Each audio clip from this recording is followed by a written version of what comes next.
It was International Holocaust Remembrance Day. Every year, the number of Holocaust survivors grows fewer, which is why a local nonprofit is working to keep their stories from being forgotten. And it's doing so with the help of younger generations. Our Josh Haskell shows us how.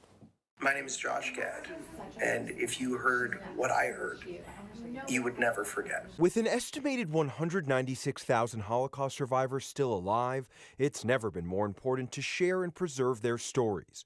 The Los Angeles-based nonprofit If You Heard What I Heard does just that, but those telling the stories of resilience are the grandchildren of survivors. These stories are being forgotten. They're not being told. It was also really hard for my grandparents to tell the story because it's reliving it. And it was something that was so atrocious and so bad that I could imagine why people don't want to talk about it. My grandfather didn't want to talk about it. He had numbers on his arm, and we would always look at him as kids. What's this? What's this? And he just didn't want to talk about it. It was too hard. The stories of the Holocaust are so horrifying that it's almost hard to believe. So the more time that goes by, people actually think that they're fiction. If You Heard What I Heard was founded 6 years ago by Carolyn Siegel. An act of anti-Semitism in her hometown of LA motivated Siegel to share what her grandparents overcame.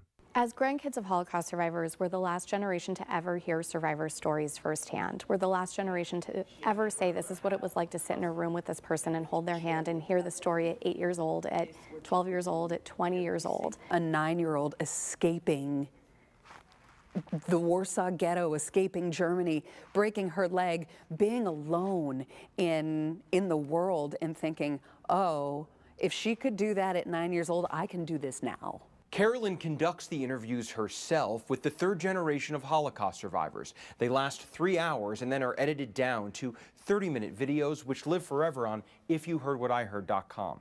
This organization does such a beautiful job between bridging the gap between the aisle of the left and the right, because it shouldn't even be about that.